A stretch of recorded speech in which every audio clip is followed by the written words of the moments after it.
Yeah. And that's the end of the show. Everybody's not. So I've come to realize that there's a lot of illegal things you can do in wrestling, like kicking somebody in the crotch is, an automatic disqualification. Not to mention fun. True. But I would like to know. Except for you, unless you're the person getting kicked in the crotch. Yeah, that's not fun at all. And it's it's funny that you bring that up because I don't understand how Goldust got away with it for all those years. Shattered Dreams is just a straight kick to the crotch. Like that's all that is. Yeah. I wonder if his dad taught him. Probably not. Well, technically in wrestling, they kick him right here. They don't actually kick him right here. I mean, yes, in the inner thigh. To peek behind the curtain. Right. Yes, it is a kick to the thigh, but Goldust's Shattered Dreams was a nut kick. Like Dustin Rhodes now.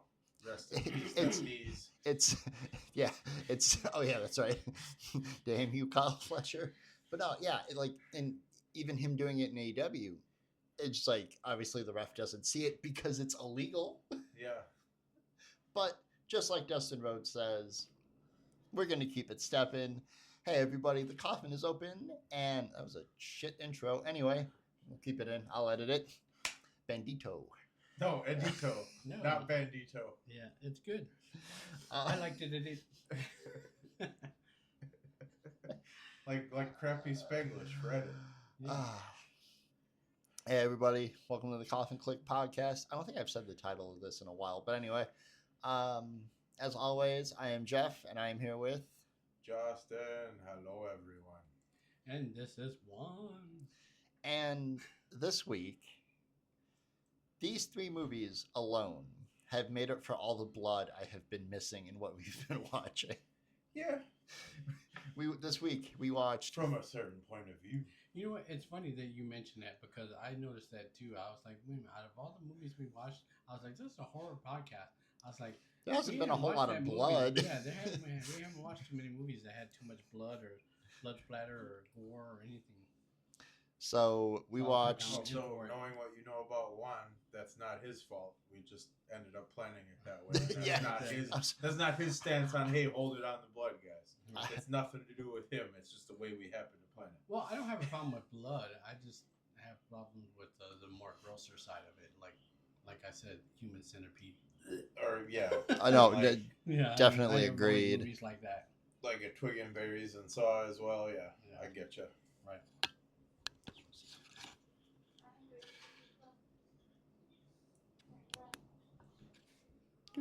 You're okay. Am I not connected? No, you're connected. I just wanted to see something. The audio. I'm recording in a different app, so the audio is weird. No, it's not. So yeah, this week. This week we watched 30 Days a Night, Nosferatu, and Sinners. And while I was watching 30 Days a Night, I was like, oh, Juan said he doesn't like a lot of blood. Oops. I forgot how gory that movie got. And it gets gory quick. No, so actually it wasn't bad. I liked all these movies. So it's you haven't done that since the first episode either. Yeah, I know, right? 30 Days a Night is gory because it has to be. It's not just for the sake of the blood. Like there's a reason for it. Mm-hmm. So all the snow in Alaska? Yeah, that would make sense. Right. Alaska knows how to sell. Well, you got to do something to put off all that white. Why not all that red? You are not wrong, sir. Right. So the only one this time there were two movies I hadn't seen. I hadn't seen Nosferatu, and I hadn't seen Sinners. Right. Same here. Real quick before we start, and Juan sneezes or coughs. Sorry. You're fine. Man. I just do it in the mic. So I was going through my notes on my phone. I was clearing stuff out, and it was funny to me that when you get an idea, you quickly jot it down, and then that idea becomes what you're doing now. As of today, August 20th, 2025, a year ago, in my phone, I put the note Koffin Click. I didn't know quite what it was going to be or what it was going to turn into. And here we are. So. Oh, hell yeah. Oh, hell yeah. Yeah. So just kind of like a little, just work towards your goals, work towards your dreams and your aspirations, because it may not happen when you want it to happen, but it will eventually happen. And I am grateful that we started doing this, and it's happened with you too. I love this. And a sidebar to that is, if you think of something, write it down or do something with it, because you never know when you'll forget it. Especially me. I've come up with so many amazing ideas within probably the last decade, and I have forgotten so many of them. Some of them like a few seconds later, which is insane. But no, same here. I've done the same thing, and I wish I would have wrote it down, because especially when I'm at work, I'll come up with a good idea, and I'm distracted with work, and I'm like, dang, I gotta remember to write that down. Forget to write it down. By the end of the day, it's gone. I'm like, what was that good idea I had? That's when all my ideas hit me, when I'm at work, because I'm not after you guys leave, I sit down, I try and drum up ideas for things to do in the future, and I can't think of anything because I'm focusing on it too much. I get to work, everything hits me, and it's I always get busy too, and I was like, I gotta type this down, but that's probably the ADHD. Not to be funny, you know where some good ideas come from? When you're sitting on the commode. Yeah. Oh, of course, dude. Of course. And like, that's why don't I got a pen and paper in here? That's well, I have paper, but you just don't have nothing to write with. We're in 2025 now. You can leave a note on your phone. Oh, true. While you're on the pooper, yeah. I mean, if you're the type of person that brings your phone into the bathroom, which I am. You don't ever? Not really. Not that often. It's always in my pocket. Like, yeah, no. I mean, I'll have it sometimes, but not really. I'll make the mistake of like hopping on TikTok, and then like I can't feel my legs. I'm like, I've been in here. What happened? What time is it? So, what movies had you guys seen? Hadn't you seen out of this list? Oh yeah, that is a segment we're doing now, isn't it? Yeah, awesome. No, go ahead, Juan. Well, I was just gonna say, like you, the only ones I haven't seen was Sinners and Nosferatu. Yeah, Nosferatu. Yeah, I mean, technically, I never seen Nosferatu, even though it was the exact same movie as something else I seen. Which I'll get into that later when we start talking about it. And I think I know where you're going, and I can make sense of it. Right. What about you, Justin? Yeah, I think we have a theme here, because I hadn't seen Sinners or Nosferatu either. I think we're running into this theme that we're all pretty damn old and never get around to new movies right away. Well, at least consensus. Yeah, well, at least my reasoning, I have kids, and like I can't take them to like, hey, we're gonna go see Nosferatu. My kids would have had nightmares. What was I gonna say?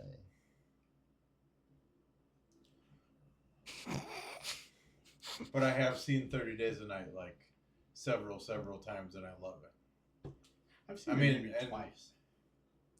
It's not just because it's a movie that's actually really well done. It's the Dark Horse graphic novel. Thank you for bringing that up. It's awesome. For 30 Days a Night, I had seen the movie and then read the comic, and that's not how it goes for me. Yeah. Like 9 times out of 10, I'm like, oh, what's this? Oh, it became a show or a movie. Let's watch it and see how off it is about from the comic. And there's some different things. I'm not gonna talk about it too much, but there's certain things obviously in the comic. Well, until we get to 30 Days a Night, at least. Actually, the funny thing is, I'm the other way around. I'll see the movie first, and I'm like, oh, this was off of a base of a book, and then I'll read a book. I'll read the book, and I'm like, oh wow, the book was way better. Yeah, and that's normally how it goes too. I mean, and there's also just certain graphic novels that just hit a different way, whether you've seen the movie or the graphic novel. That's true. Yeah. My prime example being Watchmen, in my humble opinion. Like, I hate to say it, sorry, but because Watchmen hit Twilight was way better as a book than it was a movie. Oh, you're absolutely right. Yeah. I didn't need to see Cedric Diggory as a vampire. Right. Yeah, because those are the vampires movies we should have watched. Anyway. Right. No, because Watchmen hits different as the graphic novel and as the movie, in my opinion. Watchmen was a 1-for-1 for the comic book to the movie. And I know. And it was nuts, because I sat down and watched the movie in theaters, and I was like, oh, it's about to be good. It's about to be real good. This is just the comic. You know what I thought when I seen The Watchmen? I was like, Is it okay? hold on. Before you go any further, was it Dr. Manhattan? Yes. Okay, that's everybody's like. I was like, they're putting a whole new meaning to booty balls. Why does this man just got his schmeat out everywhere? Right, exactly. He's got his meal everywhere. I see why she left him. Guys, he's a nuclear scientist, all right? Jeez. Yeah, he's nuclear something. Yeah, exactly. I was like, I wonder, That's why I brought it up. does his poop glow in the dark too? If he poops, like, Right. probably gets nucleared or something. I can't believe it's a vampire podcast and we're talking about eventually. Dr. Manhattan, schlong, and glowing Well, we're poops. three guys. So, where else is it gonna go? That's true. So, like, that is, like, that and before the, the end of this episode, I'll think of something else. But, like, no matter what you do in life, Dr. Manhattan comes up, and it's always for the same reason. You watched Watchmen and got stuck on it, and it was like, wait, what was this movie about? Right. Who's this blonde guy? Why is he mad? Why is Homelander mad at the end of this movie? Like, what's going on? Oh, not to do a quick callback, but I did like the fact that I think it was The Watchmen. He's also the same guy from Warriors, come out and play that we did on the one podcast. Oh yeah. We all did Same do the chink. Yeah, the glass thing. The glass thing. Yeah. Because the comedian is Jeffrey Dean Morgan from Supernatural. Yeah. And many other things. Walking Dead. The guy with the bat and whatnot. Yeah. So what's the first movie we're going to be talking about? Yeah. First movie, that was the biggest. We're getting distracted already. Oh my God, yeah. It's going to be amazing. The first movie we have up is 30 Days a Night, which came out October 9th, 2007. And I almost just read my Koffin rating. This movie was directed by David Slade, written by Steve Niles, Stuart Beatty, and Brian Nelson. And it stars one of my heartthrobs, Josh Hartnett. Oh boy. As Eben, Melissa George as Stella, Danny Houston as Marlowe. The actor I've been told that I look like the most, Ben Foster as the Stranger. And Mark Boone Jr. as Bo. Or the guy in Too Fast, Too Furious who gets his stomach eaten up by rats. And the fat guy from Sons of Anarchy. He's the fat guy in everything, but he's awesome and I love you. Yes, he is awesome. I don't really have many notes for this movie because this is a movie that I have to pay attention to, not because I haven't seen it, but because this movie hook, line, and sinkers me. Yeah. So the only facts that I have, and we can, expand on these, is according to the artist of the comic book, Ben Templesmith, the working title for the film was Crackers in Alaska, which is by far my favorite, project. Project name for something because it's true. And in reality, in Barrow, Alaska, which is now an Alaskan Inuit name, I believe, that I'm not going to try and pronounce, doesn't see the sun for about 67 days during the winter. That's going to be weird. So, I agree with everybody in the beginning of the movie, oh, I know you can't do, 30 days a night. You're right. I'm out. And I always forget, when the stranger, Ben Foster's character shows up at the bar and she's like, we don't serve alcohol. I'm like, why wouldn't y'all serve alcohol? Oh, everybody's stir crazy anyway. That'd only make it worse. I mean, Eben's a really good policeman. The logic is completely gone in that, though. When there's a bad situation, that's the first thing I always think of is, hey, let's have some booze. Yeah, but I can understand 30 Days of Night, you want to take away as many extracurricular encouraging factors. Yeah. Yeah. But still, to me, it's flawed things logic. that'll make you not have your wits about you. Yeah, exactly. Especially if you've never done it. Oh, hey, baby, we have a month vacation. Let's go to Alaska for 30 days a night. You can. I'm not. I'd take it. I'm one of those weirdos who can sit in the dark, pitch black for an hour and be fine. I have trouble dealing with my own thoughts. I don't need to be in a deprivation tank and them to be louder. Maybe that's why I'm saying, because I want it to be louder. I'm proud of you for that, boy, because I couldn't. I would like let to me try out of that. this thing. It has to. You just unlock it. Ah! You guys wouldn't want to try that? No, I would. Deprivation That's tank? what I was saying. Yeah, that'd be cool. The feeling I have about going into a deprivation tank is the same feeling that I have about being on a roller coaster. Oh, Yay, I'm standing in line. Yay, I'm enjoying this. Click, click, click. Oh, here we go. Like just that going over. Like I probably don't do roller coasters. I'd probably last 5 minutes in one of those tanks. Correction. I don't do upside down. Fair enough. Roller coasters. I'll go on a roller coaster as long as it doesn't go upside down. If it goes upside down, you won't catch me on it. No, I completely agree. I mean, I don't even know what I can do anymore at a theme park because of my no, transplant. we're not doing that. Yeah. We're not about to find out, Justin. Right. Oh, yay, Justin's on a roller coaster. He was. I would hate that actually. But back to vampires in Alaska. I've talked about it before where certain movies hit like a nostalgic factor for me. And this was one of those. Watched it by myself, 2:00 in the morning. And I've never turned away from it. But every time I watch vampire movies, I always watch Interview with a Vampire or Bram Stoker's Dracula. So getting to watch Nosferatu while watching this kind of made it better for me. Right. But I'll talk about it when we get to the other two. But 30 Days a Night is in my top 5 favorite vampire movies of all time. And my favorite vampire movie of all time is it is Interview with a Vampire. It wasn't the first vampire movie I'd seen, but it's the one that hits home to me the most. Not that has anything to do with 30 Days a Night, but like we had said, a little earlier, we finally, episode 9, I think we're on, finally got you all of the blood. I was so happy. There were buckets of it in all 3 of these films. Justin? Yeah, I mean, that's funny you should say the 5, top 5. To me, this is probably one of the best vampire movies that ever was. Like, just overall, like, action / ambiguous as hell with the, exposition, as it were, to what the vampires are. For all you know, they could just be, like, really angry gypsies with bad teeth, until it gets further on.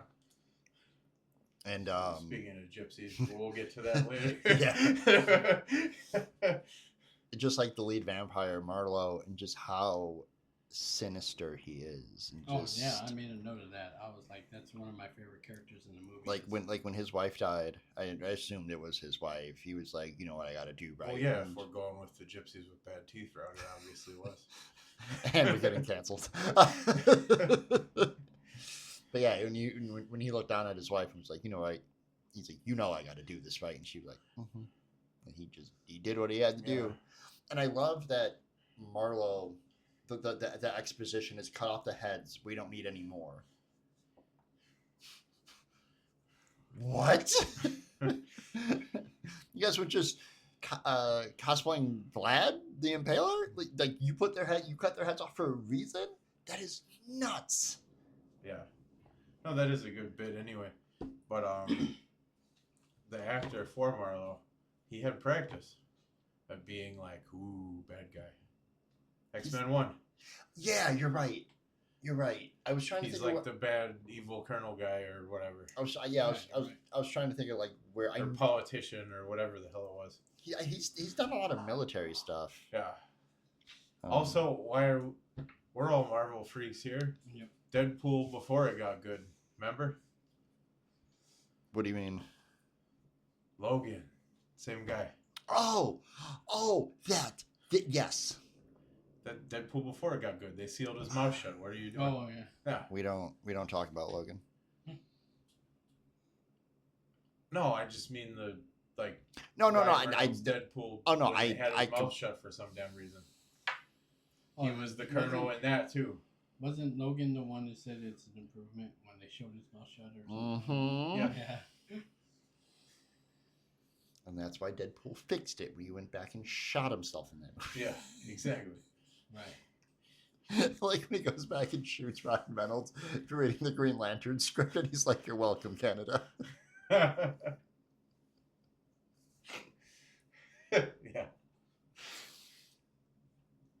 But yeah, so that was my only point. He's had plenty of practice of being the bad guy.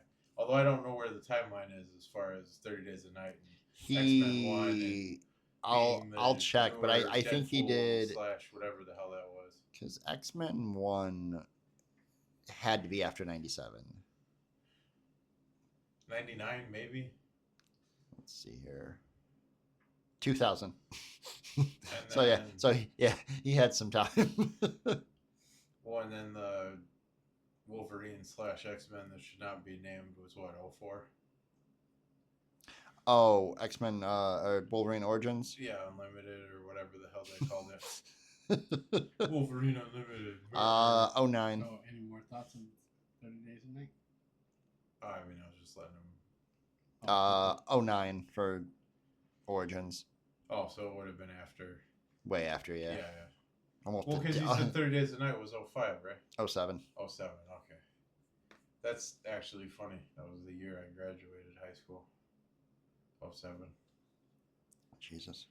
So that's cool. But no, yeah. I mean, it's just extremely well done. I have family I've really, really always liked in Alaska. So any movie that takes place in Alaska, I'm always intrigued regardless. And yeah, I mean, pretty epic stuff for 07 especially.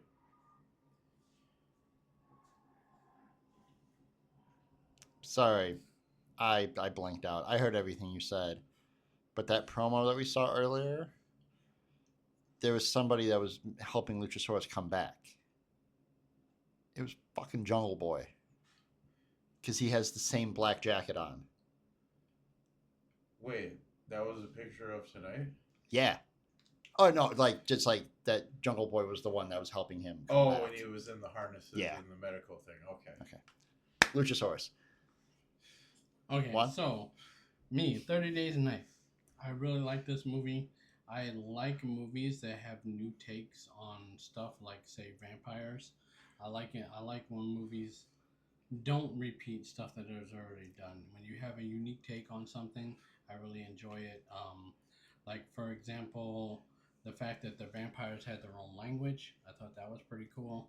And how they were just automatically speaking it to each other and stuff like that. And the humans didn't have no idea what was going on because, of course, they didn't understand the language. Which their language was broken up Norwegian. Like, it was a custom language made for the movie, and it was based on Norwegian. Right. Yeah, where they just kind of broke it up in random spots. Oh, okay. But still, either way, I thought it was pretty cool that they had their own language.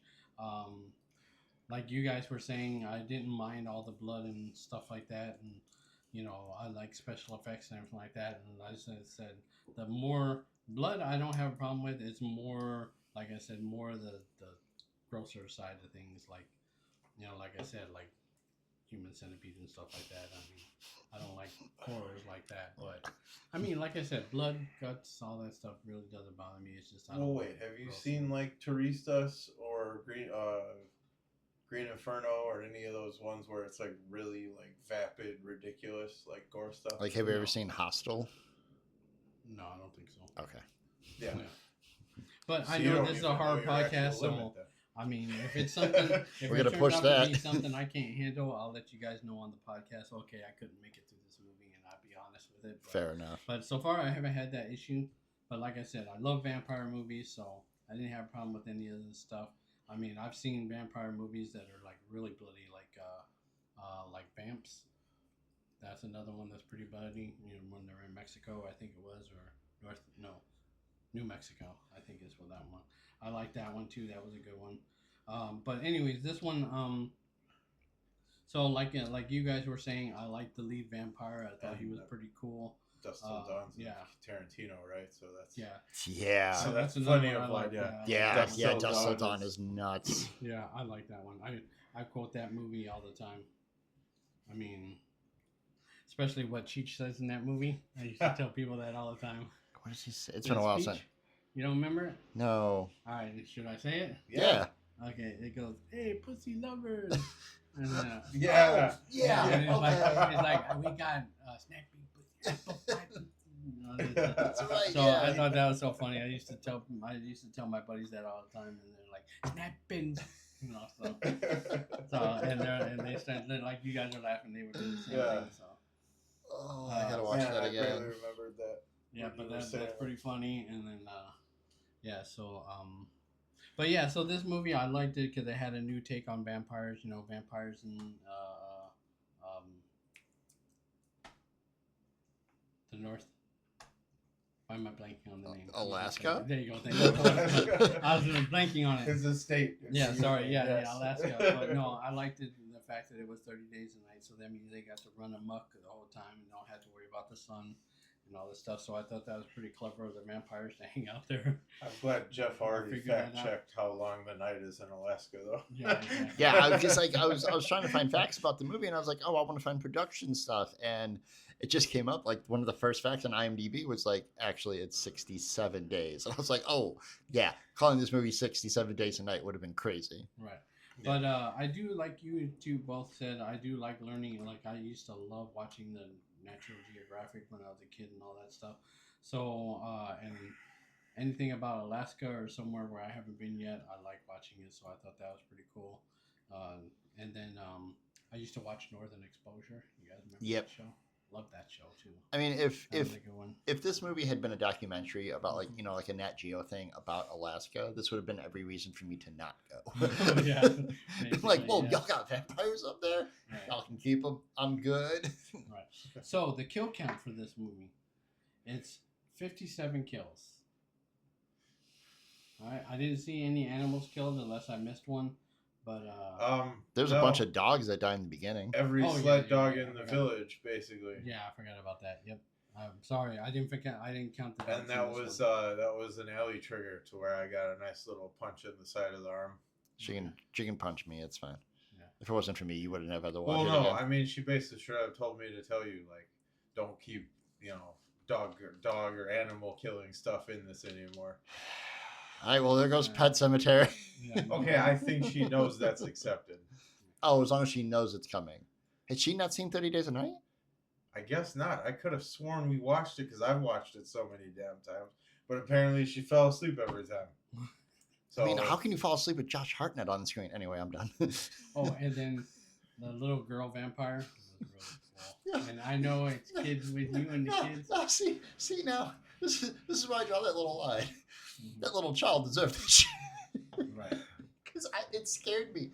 Because I forgot about it. Mm-hmm. So this little girl's like, I was like, oh no. I would like when Josh like swings at her and he doesn't even swing low, and I think that's what throws him off. Like because he was already swinging for the fences anyway. So he swung. She didn't even duck. She was just like, haha. Right. Yeah. There's another vampire movie that had a kid in. I can't think of what it was. It was a little girl also. An Interview with a Vampire, Drew Barrymore's. I believe it's. I don't. There was there's another Barrymore. one. It's an older vampire movie. I think it's called. Is it Vamps? I'll fact check you later. Yeah, I'll have to check that. I gotta remember. I believe it's Vamps, but that little girl in that movie too, she was vicious too. But yeah, so that was in. If I would have been the only child in all of these movies, I would have had no issue with punching. Yeah. Get out of here. Right. But yeah, I enjoyed this movie. It was a good ride, thrill-wise. Yeah, like once, and I feel like I repeat this every week, but it's kind of a trope of horror that once this movie picks up, it just floors till the end. Like there is not a beat, and I think like you said before, this one it wasn't slow, so I didn't have that pacing problem that I have with some movies. Ooh. No, it was good. I know you have pacing problems, and I cannot wait to hear what you thought about Nosferatu. Right. But the kill that always gets me in this movie is it's kind of a back-to-back. It's when his buddy throws that bald vampire into the the trash machine. Yeah, the trash machine. And then he comes up and he doesn't have hands. And he starts to turn into the vampire. And Josh Hartnett's like, I just want to stop killing people I know. And he chops his head and just I'll say that. I'll say this for this. I'll say it for this movie, but this goes for all three. I think the reason why I like vampire movies so much is because of the sound design. 30 Days a Night, you hear every bone crunch, you hear every bite. And Nosferatu, when he lays on her at the end, and you hear her breathing, and you hear the sucking of like him just with the blood. Yeah. As my wife looks up at me, she's excited to watch these movies with her. And then even in Sinners, just the musical aspect of that movie, like all three soundtracks, and I should start putting those people or giving them their flowers, because the sound design in a lot of these movies has been amazing. But again, at least with vampire movies, you really get like the sound design, sound effects. Really, like when he just, I can't do sound effects. I can't do impersonations. Yeah, well, every single Alien soundtrack is freaking awesome. But just like when he kills his friend, you feel the weight of every axe hit. And also good on. Okay, so biggest pet peeve about this movie. When we did Soul Station. Have you watched that yet? No. Okay. Yeah, I should still. So in Soul Station, you don't have to. Yeah. We keep promising it, but I don't think we're going to. I'll get to it. Trust me, I'll get to it. I just gotta find the time. In Soul Station, I was like, hey, is there not a frame of reference media-wise for zombies, because nobody knew what those things were? Counterpoint to 30 Days a Night, towards the end of the movie, Josh Hartnett's like, oh, I'll just take the blood and become one. I would have not figured that out. That would not have crossed my mind. But it's Josh Hartnett, and he knows what he's doing. You guys want to can we talk about that, though? Yes, he's the heartthrob, blah, blah, blah. But why does he always seem like the dumbest person in the room in most of the movies I've seen him in? I think it's because of his face. Because you're used, and he's the town sheriff of Barrow, yes? Yes. And half of the things he thinks up are just not sheriff-like. Which is probably why he's the sheriff. He thinks outside of the box. Barney Fife. No, I'm just yeah, exactly. My God, can you imagine Don Knotts in this movie? No. Oh, this is terrible. This is terrible. I knew we shouldn't have moved to Alaska. Bless you. Bless you. But I think the reason why you think that for Josh Hartnett, and I go, I said the thing about his face. What's wrong with his face? But it's because 9 times out of 10 that you see Josh Hartnett, it's in a romantic comedy movie. Or Pearl Harbor, and again, he's the dumbest sailor I've ever seen. Yes. Except for magically getting in the plane somehow. Was he? No, yeah, he was also in Black Hawk Down. Yeah. Again. Dumbest ranger ever. But he made it. Made it. Technically, he doesn't make it in this movie. But just, again, I think you're so used to seeing him one way, and then you see him in a movie like this, and it's like, I see why they picked you. So do you guys want to get into the ratings? Yeah. All right. My rating for 30 Days a Night is 4.5 coffins. I really wanted to give it. I really wanted to give this 5, but I gave a different movie on this list a 5. But oh boy, if that other movie wasn't on this list, this would have been my 5 stars. But no, it's 4.5. This movie is flawless to me. And I'm used to reading subtitles and things that I read, so it didn't really throw me off. But I feel like I've seen this movie so much that anytime Marlowe talked, I was like, I know what he's talking about. Yeah. I ain't got to look up. Oh, yeah, you get what he's inferring, yeah. Even though it's like a fake I will never understand / whatever language ever. Yeah. Justin? I'll go 4 coffins. I don't know, just to not be the same, I guess. Literally the only reason. No, I mean, this is, again, to me, it's one of the top 5 vampire movies there was, so I should give it 5, but just, I don't know. There's I don't know, like small things too, like how annoying it does get with like their planning eventually, in the long run of the movie. Because every plan is we need to get to the next spot. Who's going to sacrifice themselves to do the distraction? Exactly. Like, okay, just this grandiose war of attrition that they didn't think anything of. And I think the saddest death is Bo's, because he's like, "You're not going to eat me," and then he gets his head stomped in by Marlowe. Like, yeah, oh, yeah, you gotta know what you're doing with your explosives. But his GTA ending to his life was nuts. Yeah. Juan? All right, so I'll go ahead and do it. Since neither one of you did, I'm going to give it 5 coffins. Whoa! I liked this movie a lot. I liked it the first time I watched it. I liked it this time, and I like it every time I watch it. I don't think you've given many movies 5 stars. No, Coffins. I haven't. Yeah. So no, this is a rarity for you. Meltzer alert. Yeah, so yeah, Well, it's 5 deserving. coffins. I enjoyed it. Like I said, I like movies that have different takes on things, so that's the reason why I gave it 5 coffins, because this is the only movie I've seen like it, as far as vampires go. And if for some reason this is your first episode, which is weird because it's the 9th,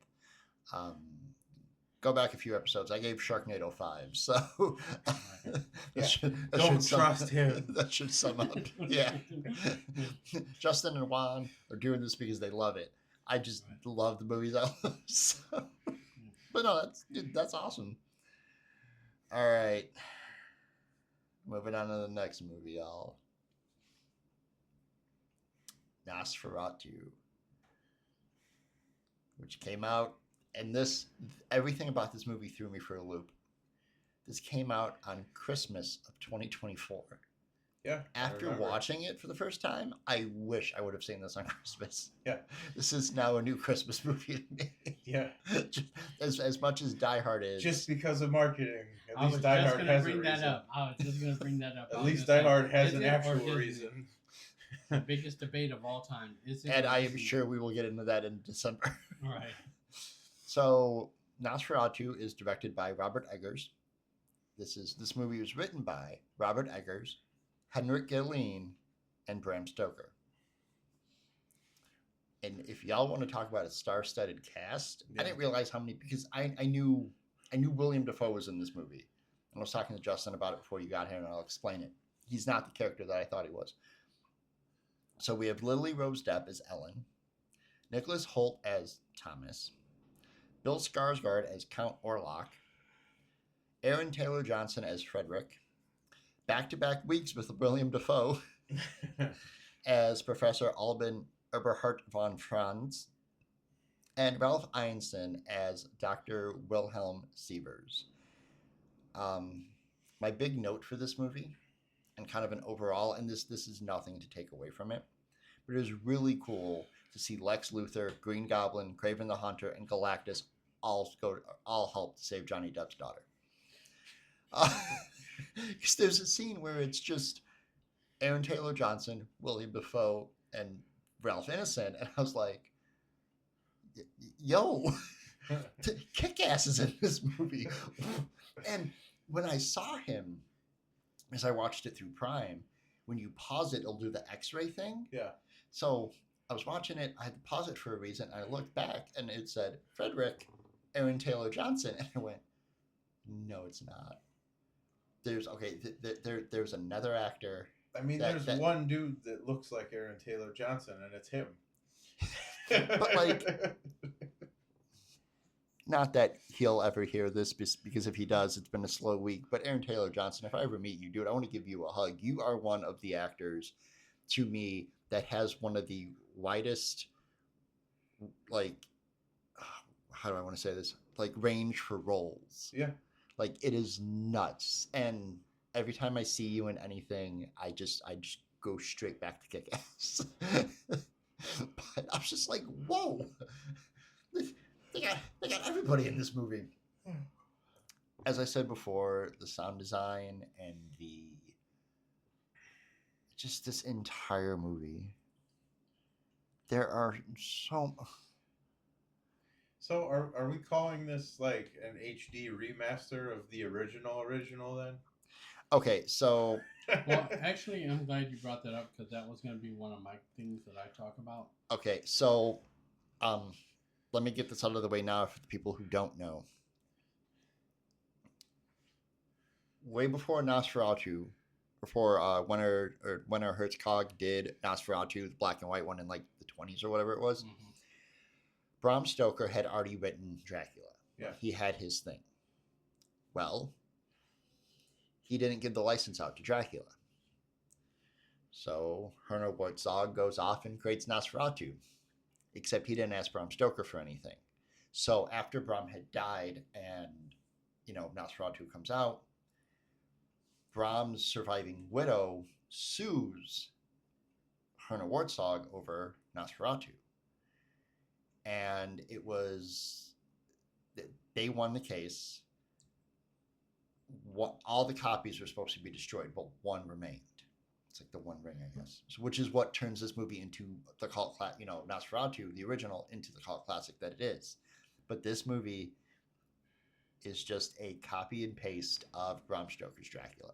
Right. And because they flip out everybody. So Count Orlok, I almost said Orloff.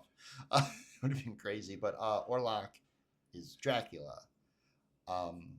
Thomas Hutter is supposed to be Keanu Reeves' character. I can't remember his name off the top of my head. And then the same thing with Ellen. She's supposed to be, the counterpart. So it is just a blanketed ripoff of Bram Stoker's Dracula. And as much as I love Bram Stoker's Dracula, because Gary Oldman legitimately killed it in that movie,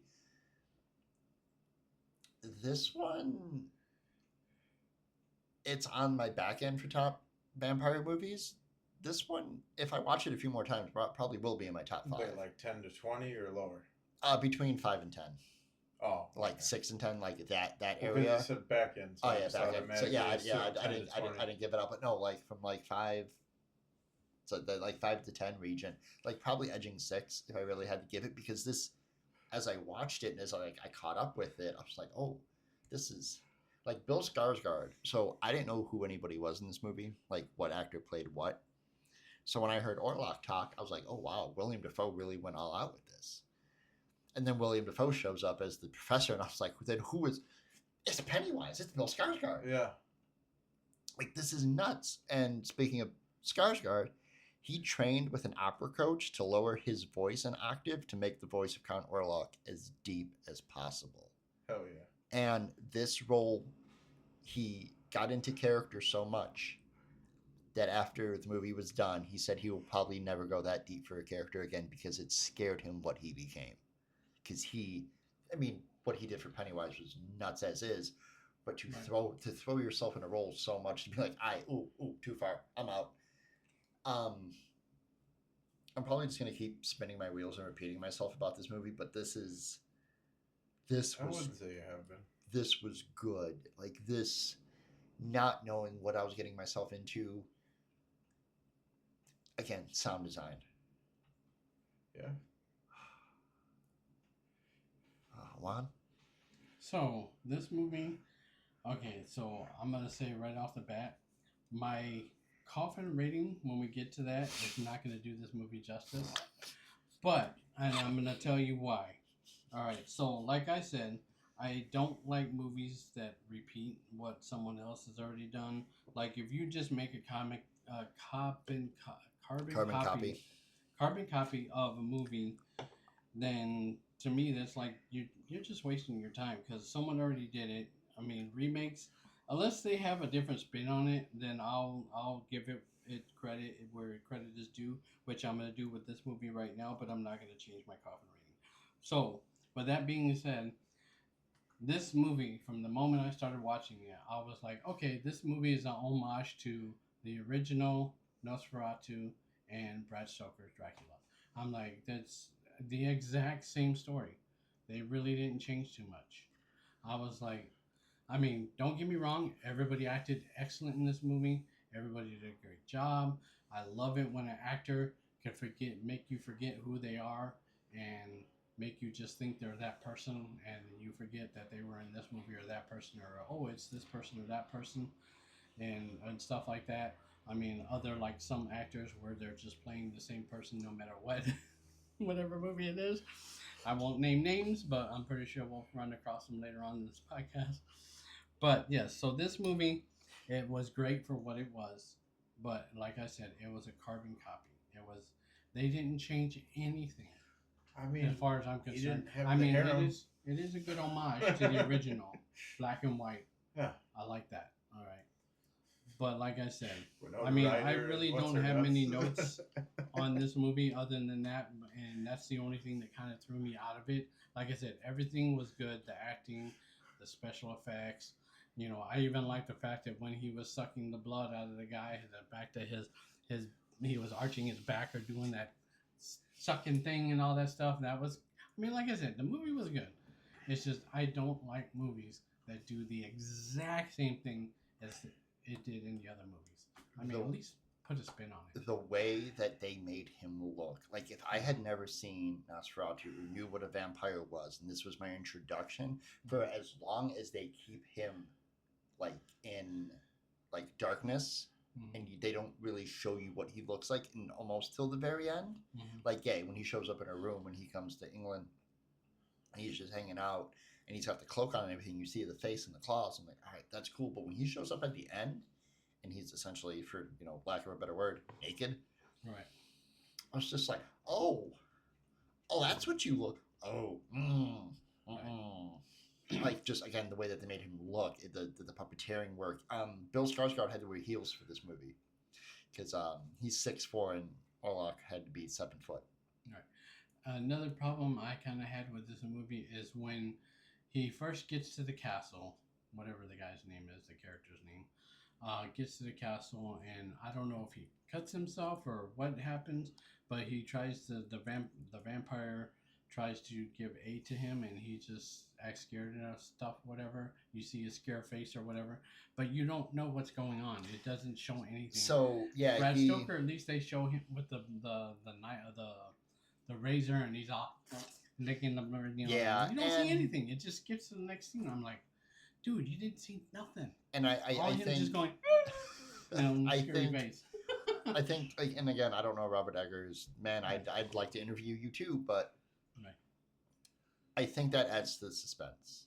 Oh, it did. But... Because seeing, and I know his name is Nicholas Hoult, but I just see him as Lex Luthor. Because I thought the same thing. Lex Luthor. So Lex, when he cuts himself, and Orlok's like, and I'm paraphrasing, but he's like, "You need help," and he's like, "No, I just kind of want you to sign these. This town's nuts. I just kind of want you to sign these papers so I can know." Right. What? Go sleep in an upstairs bedroom. You look sick. Yeah. I just told you, do it. All right, whatever, homeboy. I'm out.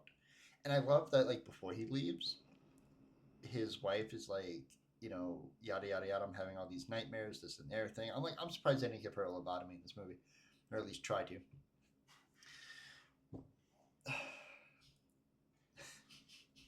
I didn't mean to laugh when it happened, but just the way that it played out. When she was having one of her like panic attacks, the doctor was like, "I'll give her more lithium." I thought he was just gonna pour the bottle down her throat. Ether. Right. Yeah, the ether. I just thought he was gonna pour the bottle down her throat, or just like splash it on her face, like, "Go to sleep." Yeah. It's just, I'll give her more.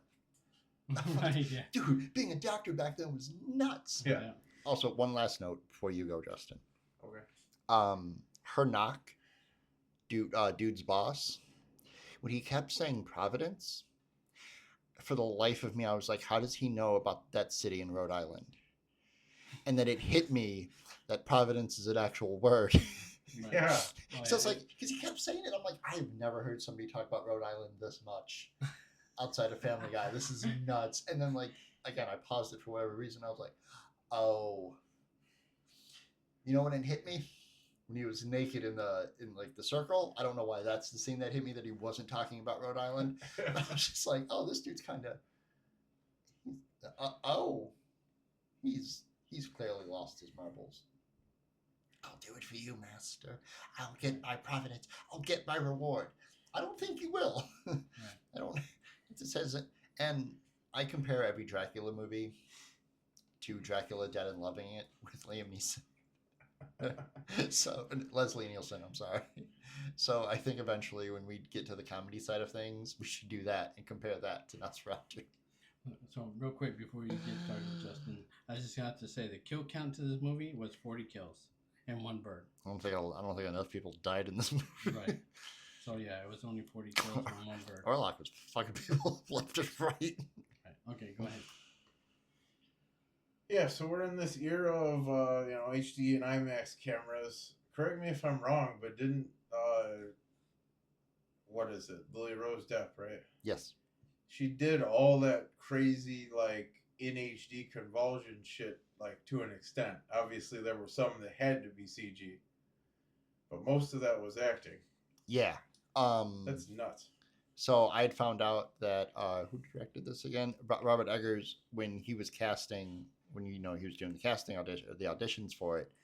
The reason why he chose Lily is because she made him cry. He had never seen somebody be that feral, and now I want to know what her audition tape was. Yeah, like okay.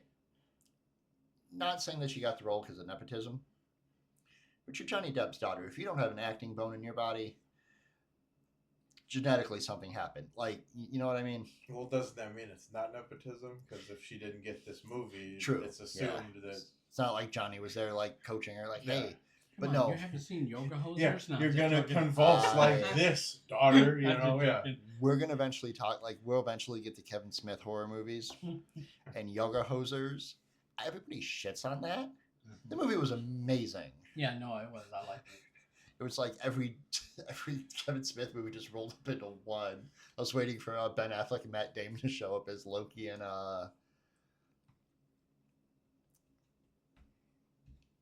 the two angels from Dogma. Yeah, I know what you're talking about. Oh, I can't shit. think of the other guy's name either. You're going to tell me that you don't believe in God because of Alice in Wonderland?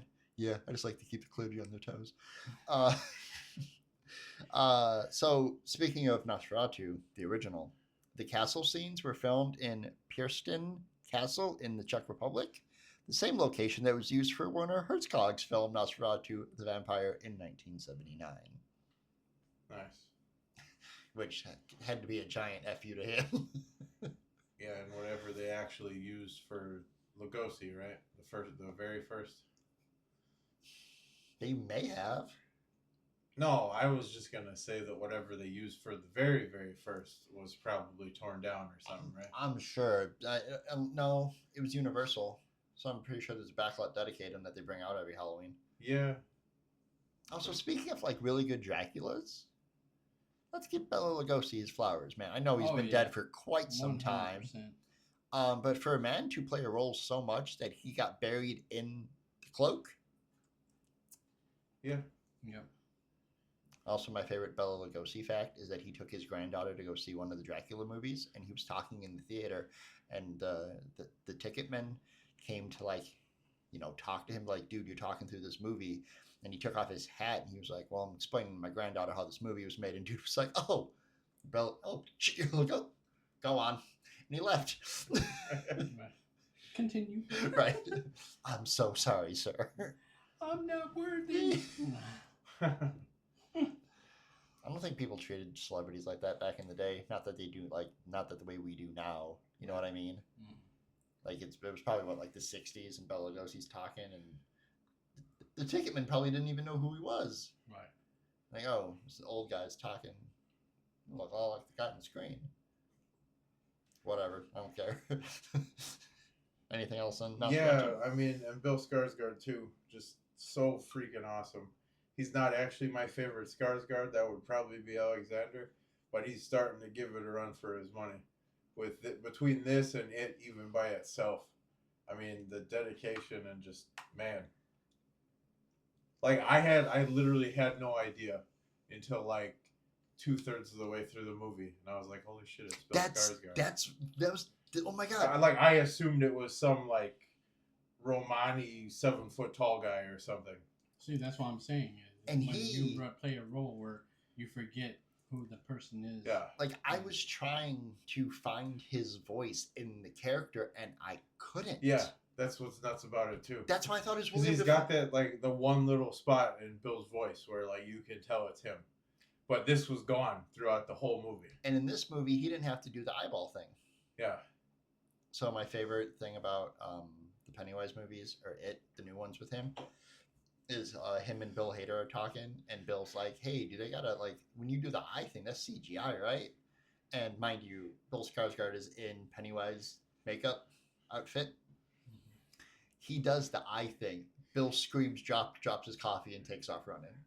Yeah, yeah, that actually happened. I think it's all the males in that family can do it because there's a whole bunch of Skarsgårds. Yeah, like it's nuts. Alexander, the old one that's in. I can't remember his first name ever. I don't know why. I know who's in Thor and whatnot. Yeah, I know who you're talking about. I love how. I love him too, just as equally, pretty much. But I can never remember his first name for some damn reason. And I was talking about Aaron Taylor Johnson. Kellen? I think maybe. Kellen, maybe. Oh, I can look it up. Or no, Stellan. Stellan Skarsgård. Yeah. Very Viking names. Yeah. And then Bill. Yeah. But as much as I was talking about Aaron Taylor Johnson having a range for his roles, Bill is starting to get that too. And I'm not a big It fan outside of Tim Curry. And I know that sounds really hipster to say because also we're not talking about Pennywise. But Bill kind of gave it a run for his money. Like Tim, a run for his money in that series. Yeah. And, in those movies. But my favorite version of It will always be Tim Curry. And he didn't give me whatever the phobia of clowns is. So I lucked out. I have also seen Rocky Horror Picture Show, maybe that's why I wasn't scared of Tim Curry. Yeah. I'm like, oh, this man just dresses up for everything. I was just going to say something like that, yeah.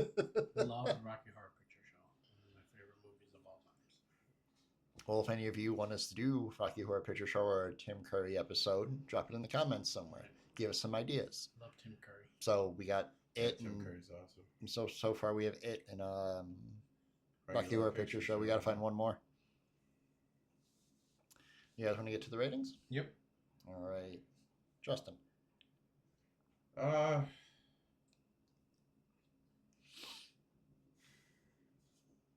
Man, it is really well done. But, I mean, it is still... I lightly have to agree with Juan. So 3.5 coffins. That it still is just a paced over slightly from...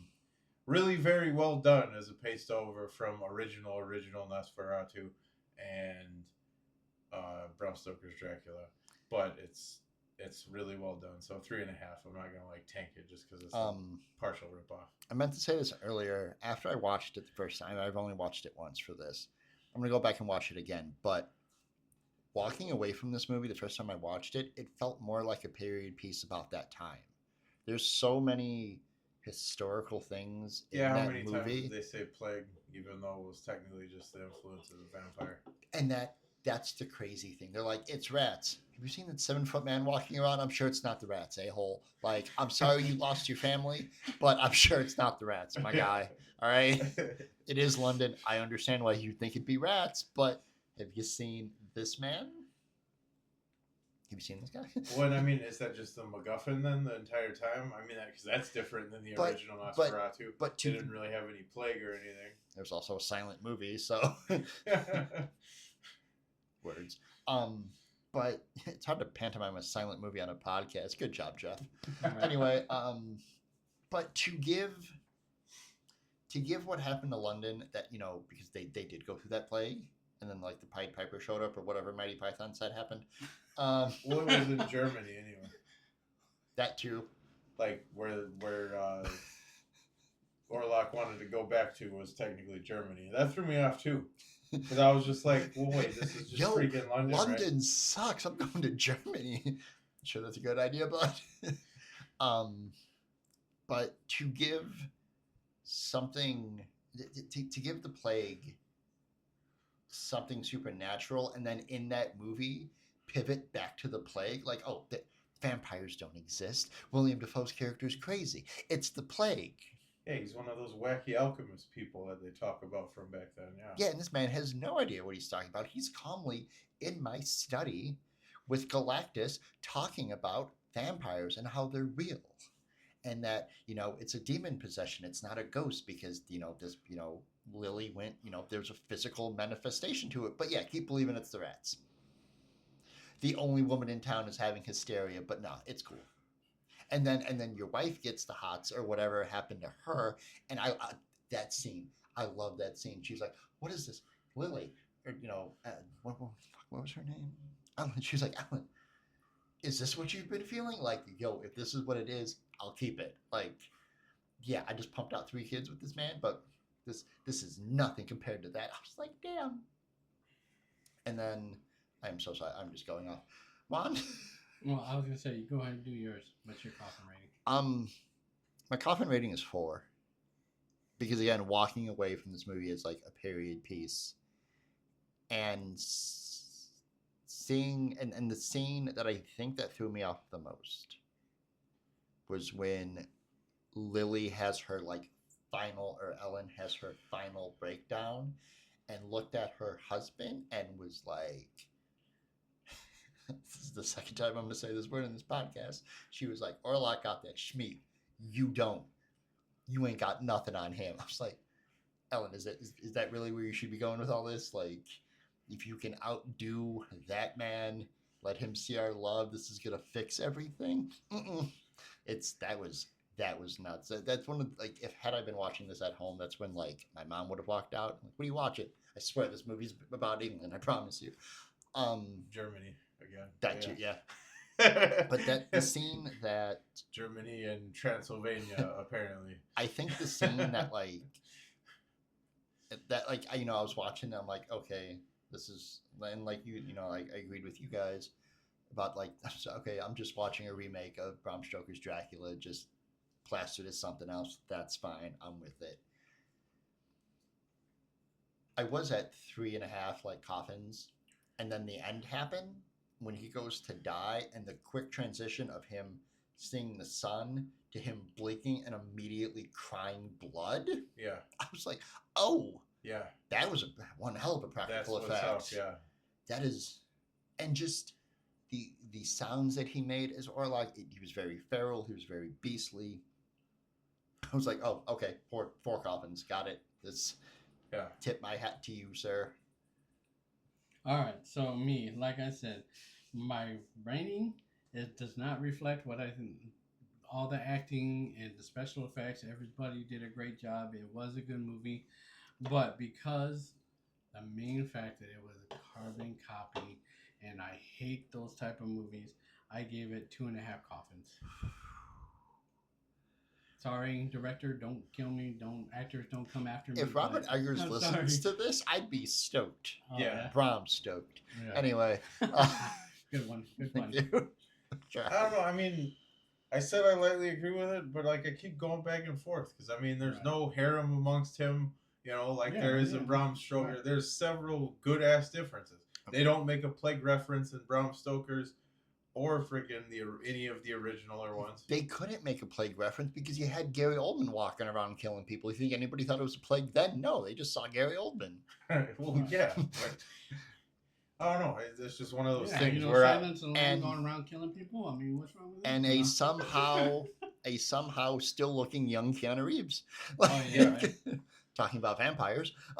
Actually, I do have a problem. You leave Keanu alone. He's a good human. He is. Where was his accent? Who? In Bram Stoker Dracula. Oh. Yeah. Come on, no British accent. He never tried. That is Is he Californian? Yeah. Or am I just thinking that he was just Bill from Bill and Ted? Yeah, it was like watching Bill and Ted act in a vampire movie. Whoa, Dracula! You need to calm out, dude. Right. Yeah. And one final callback. Hey, did you know I made the greatest song of all time? One final callbacky thing. You were talking about blood and guts and whatever. This is maybe not so blood and gutsy, but the last shot where it's literally just decaying Orlok Dracula and naked Lily Rose, like him decomposing onto her, like that's a hell of a shot, gore wise or whatever. You know your day has been crazy when Beth's face is priceless there. What? You said that she was picking a nail. You said that she touched that. Yeah, she's like, But you've been having a day when you can run in and see your dead wife with a naked feral beast on top of you, and it doesn't even break your consciousness. Because I was waiting for him to come in and just start pitching a whole lot. That's my wife. But he came in, he was like, oh, I guess William Dafoe's crazy professor character was crazy. The beast did love the man, or made him. Yeah. I was like, what fucking okay, this is gonna sound bad the way I'm gonna say it. Maybe I'll fix it in post. But what's the weird German guys who wrote all the fairy tales that Disney ripped off? Grimm. Thank you. Grimm's, what are the Grimm fairy tales were you reading? Like, right. All right. God, we roasted that movie. Maybe he was on a bender and looked at the Geiger's thing and one of the Grimm fairy tales, where he's just like, "Oh yeah, I'm gonna make this real mess up." Woo. That's funny because I forgot it makes that sound. I have to use mine more often. I rarely use mine. Ice maker. Yeah. All right. So, last movie. Y'all. Last but not least. Y'all. Ooh. So, Sinners came out April 18th, 2025. This is and I was going through the releases of all the movies. This is the newest movie we've done. This is the latest thing that come out that we've reviewed. This movie was both written and directed by Ryan Coogler, and this man should get every vampire, werewolf, whatever supernatural. I know that he's working on doing a new version of the X-Files. Yeah. And if that's anything like this, freaking wait. Yeah, I can't wait. Ryan Coogler is the man. I'm obsessed with the X-Files show. This stars Michael B. Jordan as Smoke, Michael B. Jordan as Stack. I was curious about that. I was just saying, did he play both parts? Yeah, he did. Yeah, because I was like, does he really have a twin brother? It made me think for a second. That's how good he did. Yeah, exactly. Yeah, Miles Canton as Sammy Moore, Jack O'Connell as Remick, Delroy Lindo as Delta Slim, who I thought was Ving Rhames, but it wasn't. No. Omar Benson Miller as Cornbread, who was possibly the best part of this entire movie. Cornbread, I like cornbread. The food and the guy. Yeah. Wunmi Masaku as Annie, or as I know her, B-15 from Loki and Deadpool and Wolverine. And Haley Steinfeld as Mary. And it wasn't until this movie that I have mispronounced her name the entire time that I've said it. I have called her Haley Seinfeld so much that I made myself believe it. What did you say right before I corrected again before we started? I probably did say Seinfeld. No, because you said Steinfeld, but then you said a first name that was not even close either. Oh yeah, I said somebody else. I think I said Blake or something.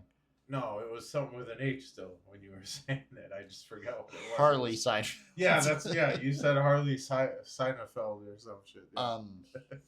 We're great. just, and I'm mad that I didn't think to say this in the beginning, but I'm gonna sink my teeth into this one. This one blew every other vampire movie to me out of the water. This movie is so sick. I forgot halfway through that this movie was about vampires. Yeah. So I was like, wait, isn't this? Oh, there they are. Everything about this movie clicked in the right way. The pacing, for the past couple of weeks we've talked about it since Ozzy's died. We're all big music heads. Yep. The music in this movie, the importance of music in this movie was on point all the way through. And I'm sure, I don't know if you guys are going to talk about it, so I'll talk about it.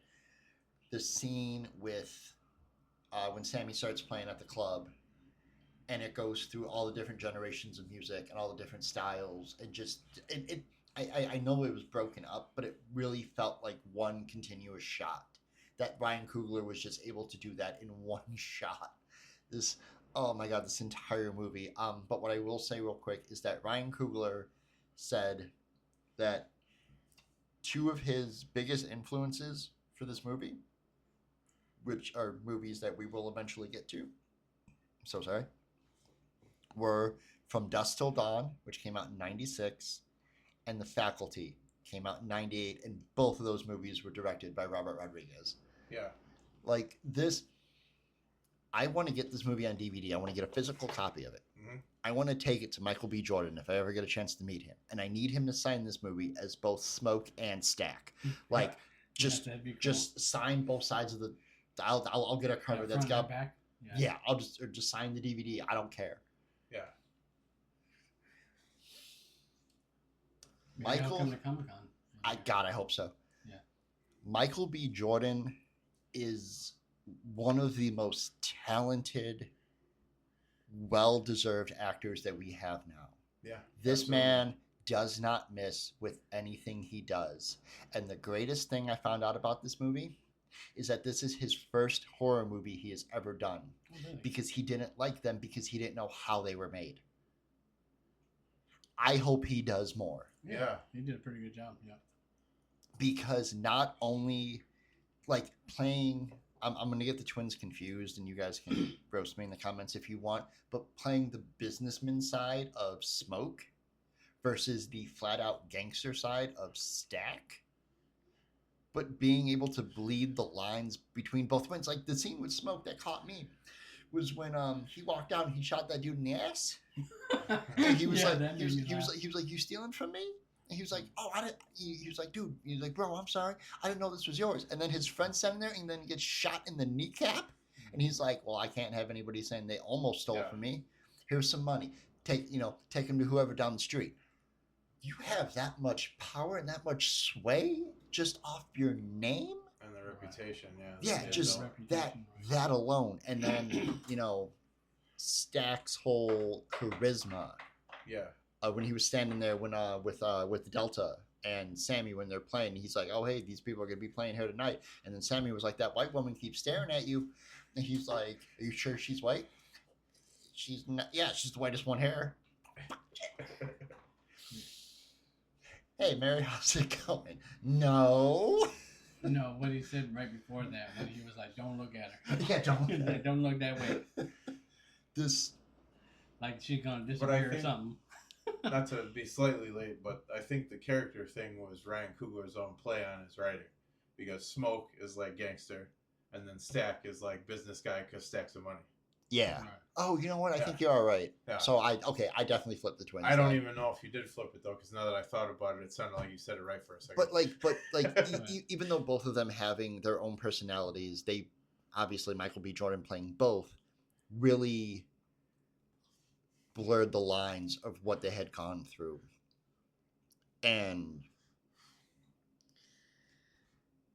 my favorite thing about this movie is that everything gets answered. There is not a loose thread in this movie. So while I was watching it, when Remick comes up and he starts talking, he says the word Louisiana. I paused the movie to see if this movie had any connections to True Blood. It does not. No. And that's when I found out that Coogler did this as a standalone packaged film because he was kind of sick of doing series, both Black Panther films and the Creed series, which I haven't really seen the Creed movies, but if his directing style is anything like this in those, I might have to hop on Creed. I'm more familiar with Coogler's work for Black Panther. Yeah. And just seeing Michael B. Jordan as Killmonger, that was just this. Yeah. He probably told him, too, like, hey, you're not going to have the hair. You're going to be dressed up a little bit more. You're not going to have all the scars all over you, but you're going to have some scars. They're just not going to be physical. Have the cool retro guns and things. Yeah. So... Actually, I'm glad you brought that up because I don't know if it was just me watching the movie, but I was a little confused. Were they supposed to be twins, or they were supposed to be cousins? They're supposed to be twins. Because I know at the beginning of the movie, he tells that one white guy, he goes, "Oh, we're cousins." No, I think because that was Eddie, who is their cousin. Wait a minute, he was just lying to him, but they're twin brothers. They're twin brothers, but Eddie, the guitar player, is their cousin. Right? No, I don't Sammy, that part. But no, at the beginning of the movie, he was just telling he said, "Oh, y'all twins." Oh yeah. And he said, "No, cousins." Yeah, that's Mike. I was like, wait a minute, is he cousins or twins? The white dude. Right. I'm definitely going to cut this next part out because I don't want to say it's on the podcast, at least because it sounds terrible. But I've never been so happy to see a white man get shot for being racist. Oh, the end? The end of that movie yeah. when he clipped everybody. I was like, get his ass. Yeah. So. Just mag dump. I love it. Yeah. So. The last thing I'll say about this movie is the part that made me laugh the most outside of what Cornbread was talking about when he was like, I was just here. Why is it a problem now to let me in? Nah, you've been outside. Like, what's going on? Is when the vampires show up and they're like, hey, we just want to come in. We got money, this, that, and everything. And Stack was like, hey, nah, keep it stepping. Go up the road. And the three vampires look at Haley Steinfeld's character and go, well, why she'd get in? She's family. I took that personal as every time that I've been invited to a cookout or like a quinceañera or anything like that. I'm like, oh, I've been accepted. I now know how she feels. Not what she did afterwards, but in that moment, I was like, I get it. Right. When do y'all want to go next? Okay, so me next? If you want to. Yeah. Okay, all right. So I like this movie. Like I said, it was a different take on vampirism and stuff like that. Like I said earlier, I liked it. It was in Mississippi. That was cool. It reminded me of a couple other movies I seen that have to do with that that time period and stuff like that. So that was good. Everything kind of seemed consistent with the time period. Sorry, not to cut you off, but the amount of times they said Chicago and Al Capone, I thought he was going to show up. Oh, really? Yeah. Because they kept saying Chicago, and I was like, Right. when Stacks or whatever, like, nah, Chicago's just tall buildings instead of plantations. I was like, man, you're probably right, but shut up. Right. No. Yeah. So where was I? I forgot. Sorry. So I did like the two characters, Smoke and Stacks. Stack, yeah. Stack. So I like those characters. Just I did together like, they are Smokestack. Smoke. Yeah, that's pretty, okay, yeah. Smokestack twins. Yeah, exactly. So and then let's see what else about this movie. I didn't really get a chance to write too many notes, but I did like what you were saying about the movie, and I agreed with a lot of it. I did like Cornbread. He was one of my favorite characters. Yo, my wife's standing right here, and when she hears how much money you're gonna get paid, she's gonna let me talk to my wife too. Right, and she might even let you put that little thing in your mouth. That was fun. And then so she was good. like, "How much money?" Yeah, how much? He even turned back to look at her like, just what? proving the whole I'm being an asshole point. Yeah. Right. Yeah. Yeah, so that was cool. One of the things I thought was pretty funny is when after Cornbread became a vampire, and he's like, "Where's my money?" And he went like this, but he didn't go like that. He like put his hand in the door. Yeah, he didn't put his hand in the door. He went like this to his side, and he's like, "Okay, where's my money?" And Annie was like, "Don't you give him that? Right. Don't you give him that money?" Right. Yeah. Right. So that was pretty cool. I mean, the one thing I do have to say about this movie, though, I was like, not bad, but like I said, music did have a lot to do with this movie. It kind of reminded me of why am I blanking on the name of the movie?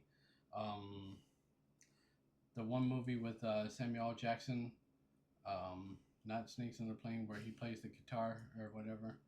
You know that movie? Black Snake Moan? There you go, Black Snake Moon. It reminded me of Black Snake Moan. Yeah. You said Samuel L. Jackson, and my mind immediately jumped to Pulp Fiction. Oh, okay. Yeah, no. That's a good Did he look like a bitch? It reminded me of Black Snake Moon, but the most funniest thing that I thought was the funniest thing about this movie is when the vampires started busting out singing. I was like, oh, singing vampires, that's different. So... And they were singing, like, I think it was gospel music? No. Okay. No? Okay, so yeah, when they first did their horrible rendition of that, like, Robin or whatever song, right. And they just, like, everybody at the juke joint was like, these crackers need to go. Right. Kind of deal. I felt that way too. I was like, y'all singing the wrong shit. Right. When they were in the field and he starts singing Rocky Road Dublin, I found out that Jack O'Connell, who plays Remick, the lead vampire, read the script and took the role because he's always wanted to jig on screen. Oh, really? He didn't really read anything else. He was like, I get to sing Irish folk music. Let's go. Like, yeah, and actually jig on screen. I'm playing what now? Anyway. Yeah. Yeah, I mean, like I said, it was an interesting take on vampirism and stuff like that. I mean, I thought it was kind of funny singing vampires. I thought that was pretty funny. I mean, why a vampire wouldn't be able to sing, but I just thought it was kind of funny. And then, like, the fact that they were, like you said, singing Irish tunes and things like that. And then his accent, I was like, oh, yeah, of course. Why wouldn't he be from the old country? I thought I like stroked out because I heard Rocky Road to Dublin, and I listened to like High Kings and a lot of Irish folk music anyway, just like weekly. Right. And I started like popping my head and singing along. I was like, "Is this really in this movie? Let's go!" Yeah. And then the one thing that I thought was kind of weird about this movie is that the vampire hunters were Indians. So And they weren't in the movie for very long. I was like, okay. So the Choctaw. I can't remember everything that I had read about it, but there is stories of them chasing off what they believe to be vampires. Oh, really? Because they're vampire in their language, which is what was said in the movie a bunch too. But then again, that reminds me of Twilight, and didn't those Indians didn't like vampires either? Team Jacob, baby. Yeah. Not Team Cedric Diggory. Yeah. Vampires aren't supposed to sparkle. Fight me. They're not. Jesus. And to be honest, I only say Team Jacob because I like Taylor Lautner as a person. Right. But anyways, yeah, so I really enjoyed this movie. Great movie. The kill count for this movie was 121 kills and 1 snake. Yeah. That, by the way, that snake scared me. Made you jump? It kind of, and this is, and like, throughout all these movies. I like how they killed it, though. I like that. I love the knife. I love seeing that knife in movies. The knife with the brass knuckles. The brass knuck knife, yeah. That is a World War I issue army equipment. Really? The brass knuckles on a dagger. Right. Is that the only way to get one? No. Oh, good. Which I don't know if I mentioned in this podcast before. I think you guys know this because I mentioned to you outside of podcast. I love knives, swords. I collect them. So, not to mention hats. Quick thing about the brass knuck knife. I thought that's what he handed her, Mary, before she went outside. So when she pulled the gun out on them, I was like, oh, gave her a gun instead of the knife. Yeah. Which didn't help her anyway. Yeah, no, it was World War I because of the trenches. They had to come up with something in case there was like massive amounts of people, like enemies stuck in the trench with them. That was... And speaking of racist stuff and that has to do with this movie, it's for years, and I don't remember where I found it. I had a Russian cross with the year on it on the top, printed on it, and I know it was original, it was real, because it was really old, and I'm so pissed off to this day that one of my moves, and many moves in my life, just recently actually, it got broken. Oh. And I had to throw it away. And it was, I know it was from World War, whatever the hell it was. Wait, you mean like the hammer and sickle? Yeah, you know, the cross, you know, the one, the cross that kind of like has a little groove in it. The Iron Cross. Yeah, the Iron Cross. Well, that's not Russian, that's German. No, and that's what I'm saying. Yeah. I mean, the I had it. It had the year of the war and all that stuff in it. So I don't remember like a World War I year? Yeah. Oh, no shit. Yeah, and I had it for years. Well, how the hell did it break? If it was like an actual thing from then, it wouldn't have like broke easily. Well, it was really old. It was getting really old. Like I mean, they stamped that out of. I forget what the hell they stamped it out of, but it wouldn't break easy, is what I'm saying. If it was like an actual like a helmet symbol one, basically. I think so. Like it this wasn't, big. It wasn't metal. It wasn't metal. It was about yay big. I mean, there's no way to know if it was legit or not. If it was just a little helmet logo. Yeah. Right. They would stamp them onto the old helmets. And then it's probably just like the top layer. I mean, it could have been not been, but I've had it for years, ever since I was a teenager, and I was.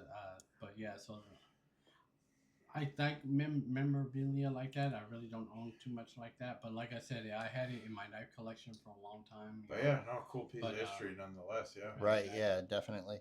And just because we are 3 guys, there will be no future podcast episode talking about the woes and the highs of the Roman Empire. I don't know why that was a thing for so long. What about that? There was some TikTok trend going on that like guys were just really getting into the Roman Empire, like the history of it. I don't know why. No. I just wanted to put out a PSA that we weren't gonna spend a whole episode talking about the Roman Empire. Oh, well, I do like the Roman Empire. Caesar salads taste amazing. That's only because my last name is Roman. Especially if you put chicken on it. I don't know if you guys noticed.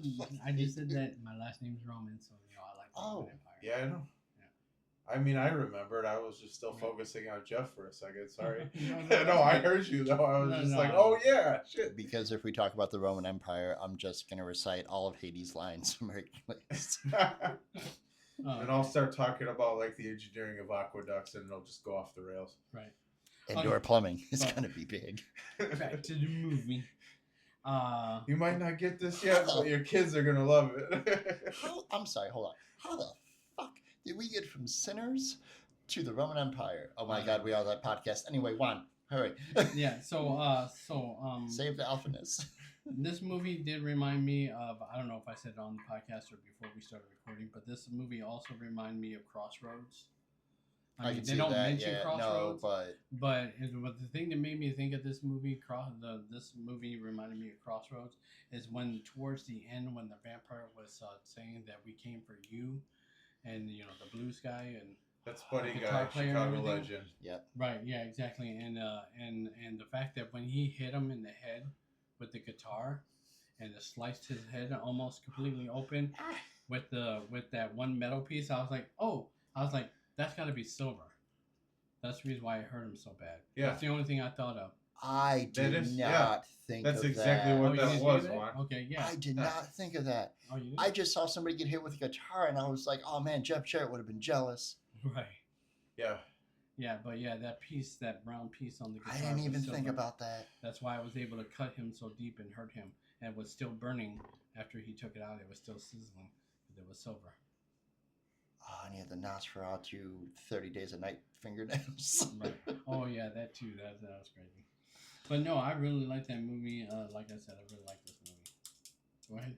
Yeah, I was trying to segue off of that, but it's fine. No, yeah, so this movie is insanely great, first of all. Yes. But my primary thought the entire time is, where does, like, the slight basing off of Buddy Guy's origin story start, and where does the vampires start, vice versa? Like, because it's really good and really well done in that way, but, I mean, I feel terrible because, like, I'm a Chicago guy who actually, like, Chicago area person who actually loves the hell out of Buddy Guy and have listened to him often. And I mean, there were certain things that were obvious pickups. Ha, guitar. Punny. But no, like I mean, I was thinking about that a lot, and I have to agree with you. I was focused more on the music aspect of this. I was like, oh, this boy must have sold his soul to the devil, like to have that voice, to be able to do. I mean, regardless of how excellently Michael B. Jordan was just pulling me off of that with his performance, basically. That too, yeah. I'd be like, oh, Sammy just got some. That's dope. What's Smoke and Stack do? Yeah. I don't care about anybody else in the movie. I mean, Haley Steinfeld really good too. And just that line right at the friggin' climax, like, we gonna kill every last one of you.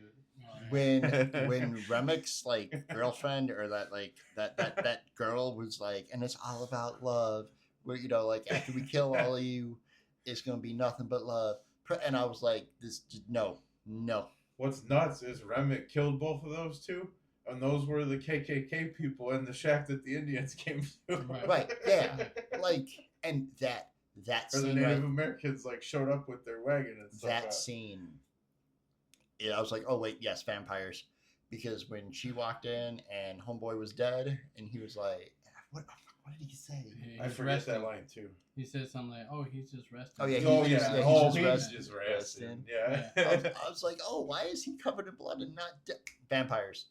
That's right. That's right. That's why we're watching this. And after after Mary gets bit and she walks back in, like the way that she was like vibing and feeling herself, I'm like, all right, you You asked to be invited back in. Oh, everybody's about to die. Actually, I have a question for you.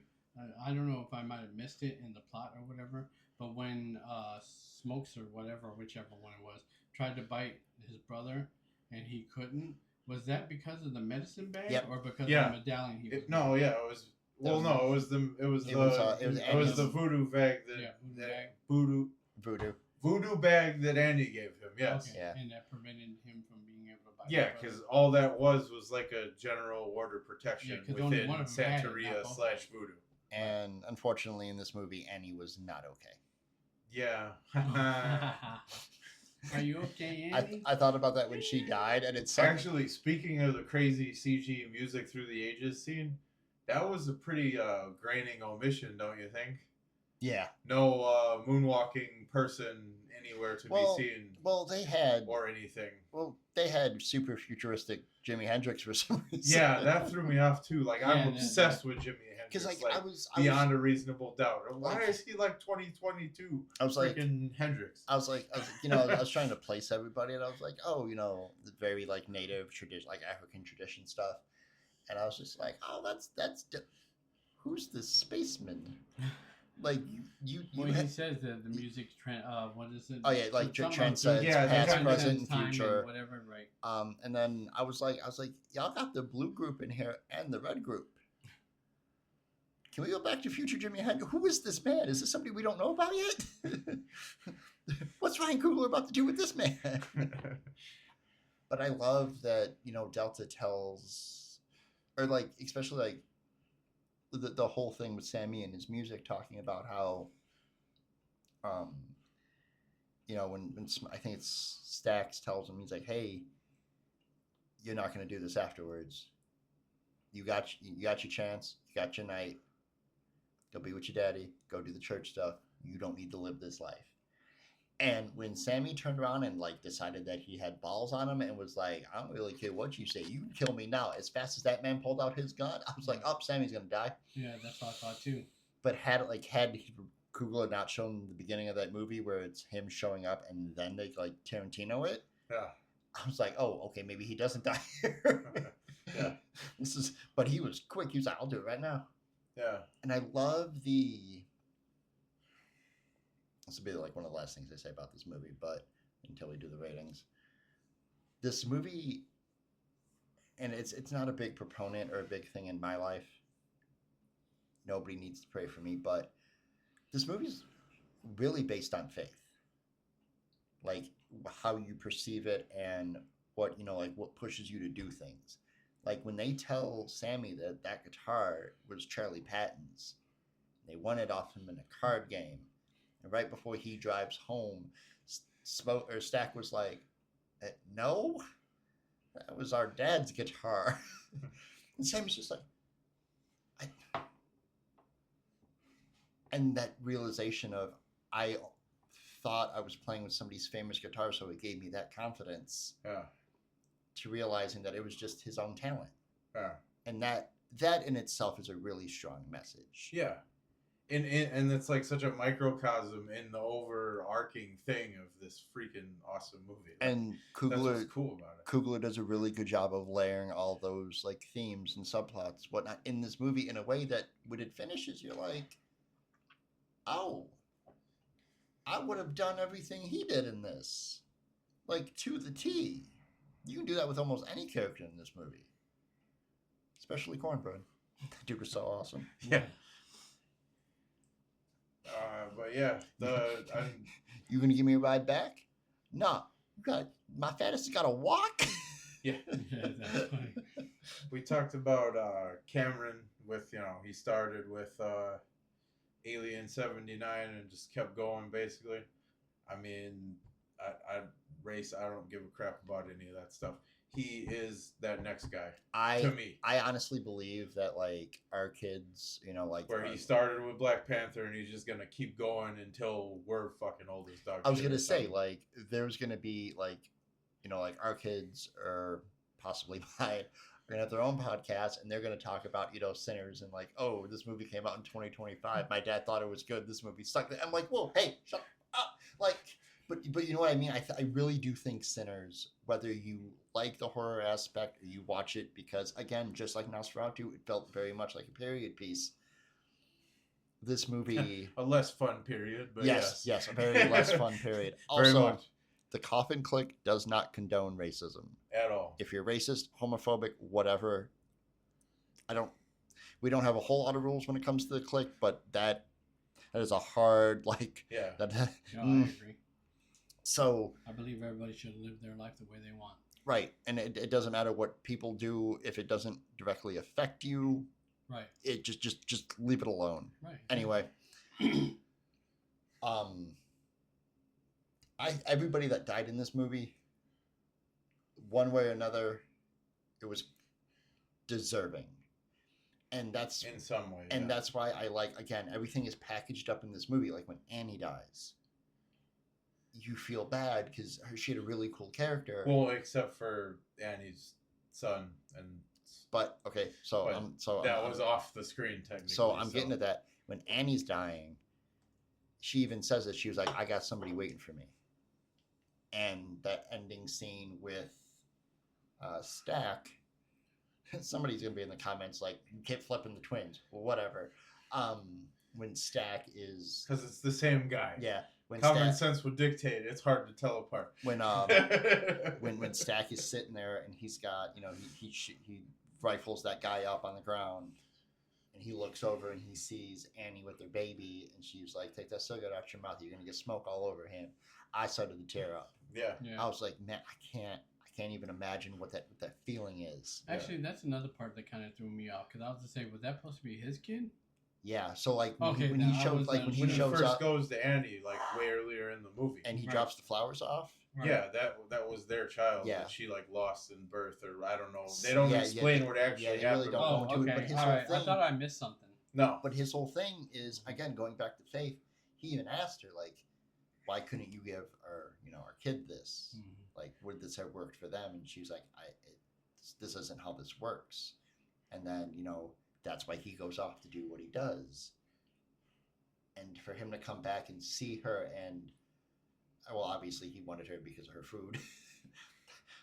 That place had to smell amazing with all that food going on. I was hungry watching this movie. Well, it was also like voodoo stuff too, but yes, also food. No. At the juke joint, just like her food. Okay, I thought you meant at her house. I was like, that was food and voodoo stuff. But yes, there was one thing in this movie. I'm wicked as shit. I would have ate it. That I didn't. Well, I wouldn't say not understand, but I was surprised. Is that in that town, the Asian people own 2 stores, and I was surprised with that. So, because from what I know back then, Asian people were looked down just as much as black people back then. So I was like, but they're prominent people in the town, and I was like, okay, that's they would. okay. Sorry, I didn't mean to cut you off. Right. I had read something about that to where the Asian community back then, when the whites wouldn't serve anybody else but themselves, the Asians were like, "Hey, we got you." And I had one racist moment in this movie. Oh no. To myself. So Bo comes out and he has that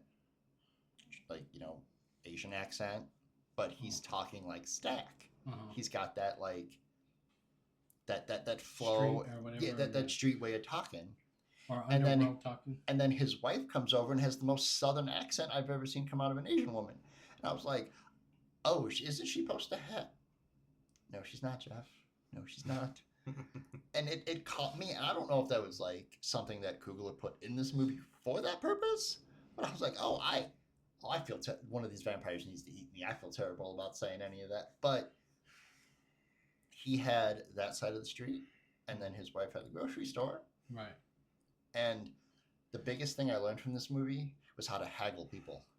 Oh yeah, right. Because when Smoke was like, he was like, the little girl, he was like, "I'll give you 10 cents a minute for every minute I'm gone." She was like, "Okay." He was like, "Nah, barter with me. Yeah. 20 cents, 15 cents the best I can do." Oh no, she was like 50 cents. He was like 20 cents the best I can do. All right, see, that's how it's done.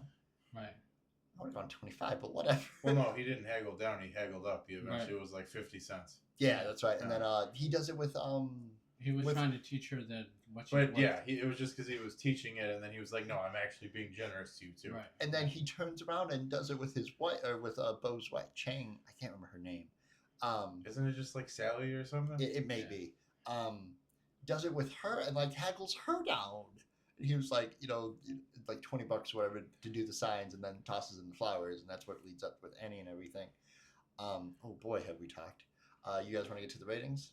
Yeah. I mean, I'm sorry. Did you have anything else?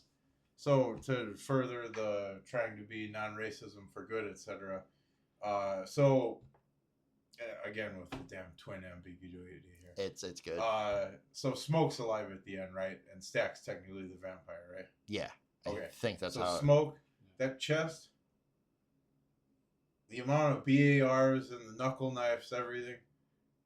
They were basically inferring that he was straight up one of the Harlem Hellfighters, or like affiliated somehow, because they weren't all from Harlem, obviously. Right. And that is probably one of the most legendary units we've ever had in the entirety of the military. But it's never going to actually be said that way because all of our crappy ills from the past of this damn country. Had you not brought that up, I would have never made that connection. I didn't even think about that. Yeah. Yeah, for those who don't know, the Harlem Hellfighters is the nickname for the all African American unit in World War I that basically like broke shop and like just made like a ton of progress during World War I, and like to where it surprised everyone. And then it was shut down and hidden because the Klan and white people. So whatever. A bit of history there. Yeah, dude. No, that was really cool. Yeah. I'm gonna look that up later. Yeah. Actually, if you ever played Battlefield 1, they do another little mini history lesson of that for that too, about the Harlem Hellfighters and Battlefield 1, the video game. Interesting. So those are your two starts. This movie, first of all, I love the BAR as a rifle, and it was just awesome to see it in a movie for the first time in a while because I don't think I remember it in a different movie. I like the Tommy gun. Well, that boy, He pulled it out of the ground. Well, and that's another fun thing in like pop culture. Well, like early, not so late in pop culture. That was actually just a Bradley machine gun in World War I.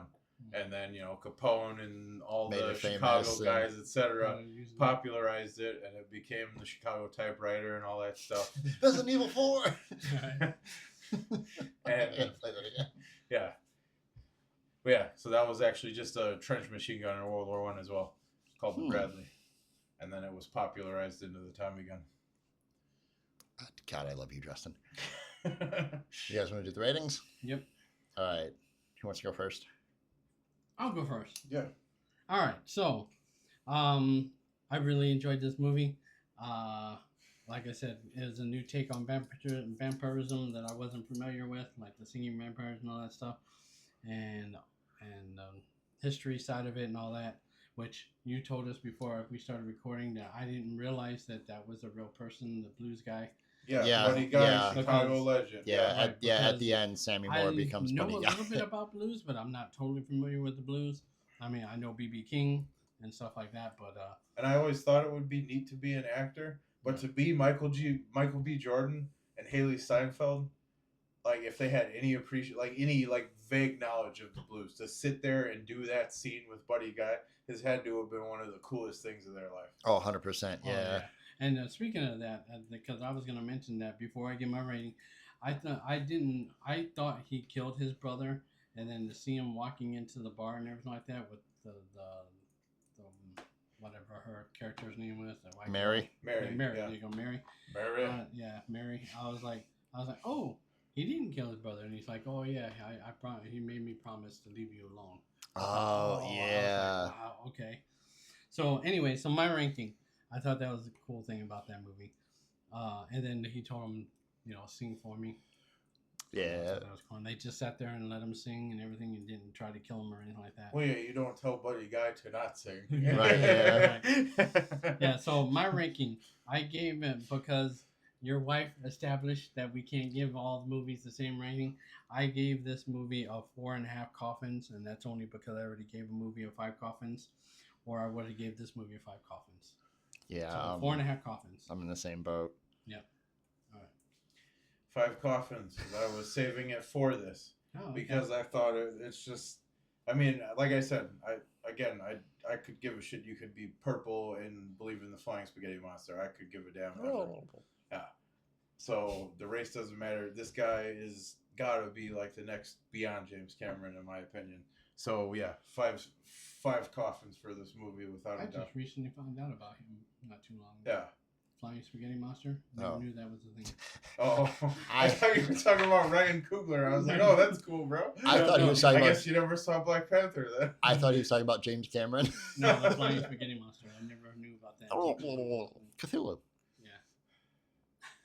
So my rating is also 5 coffins for the utter fact of the mythology of vampires in here.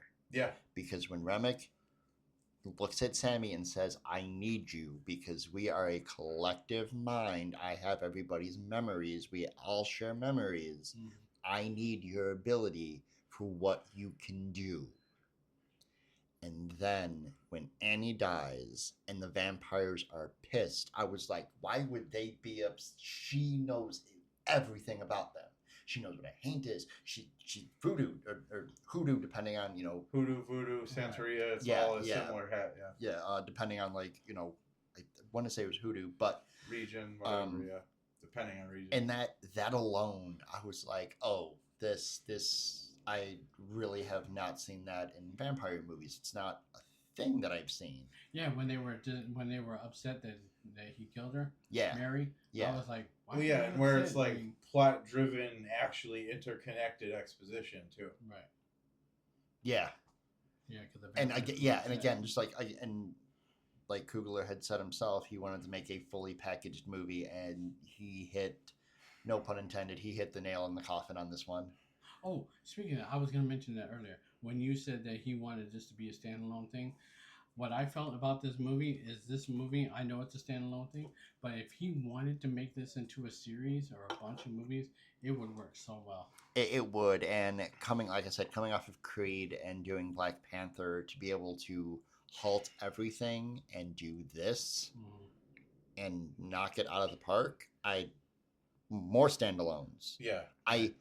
I don't have, I know it's a popular term nowadays, superhero fatigue. I don't have that because for the longest time, I got picked on for liking comic books and reading what I read and the things I was into. And now everybody has to deal with it. I'm happy with it. I'll take whatever Marvel gives me. Whoever, what company puts it out, I'll take it. But if Ryan Coogler just wants to keep doing standalones. Not only that. Please, Coogler. We know you can do vampires. Do a werewolf movie. Oh, yeah, that'd be sweet. Yeah, and it would be like the first really good werewolf movie in a very long time anyway. He could probably remake the shit out of American Werewolf in London. And make it like something completely different, but in a good way. Or I don't think there is a African-American... What's the... werewolf movie? Probably not. Yeah, so that's a great idea. What's the one with Michael J. Fox? Teen Wolf? Oh, yeah, Teen Wolf. Ryan Coogler, remake Teen Wolf. Now... But yeah, no, and just it's funny you say all that with this could be more than one thing. It absolutely can be. Follow me here. Right. The ambiguity in which he handles this could be based on Buddy Guy's earlier years, blah blah blah, and just kind of stick it in and out of there without it being a definite thing. Who else? Yeah, Jimi Hendrix with a different backdrop, werewolves and Jimi Hendrix somehow. Freaking that's why he sets everything on fire. Yeah. Prince in, gins, Yeah. This could be an entire thing with just different artists that have left us that were very much a part of the fabric of everyone. Yeah. Well, there are movies similar to that already.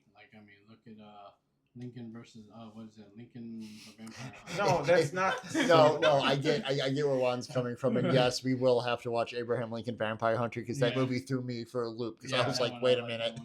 Or was it Bride and Pride, Prejudice, and Zombies. Yeah, there you go. That I think we got a future episode. Right. But yeah, no. My biggest takeaway from this movie is that Ryan Coogler's the man. Yeah. That's. Yeah. But no, I see where you're going. Like more musicians in history and like just changing their backgrounds into something. It would be an interesting take on exactly. it, and I think it would work. But if he never touches this movie again or does anything with this, Ryan Coogler technically doesn't have to make another horror movie. I don't care. We have Sinners. Yeah, exactly. And it was But if he did more horror, that'd be great. Yes, he did a great job with this one. Please. Yeah. So, that being said, we're gonna close the coffin on 30 Days a Night, Nosferatu, and Sinners. Don't get staked.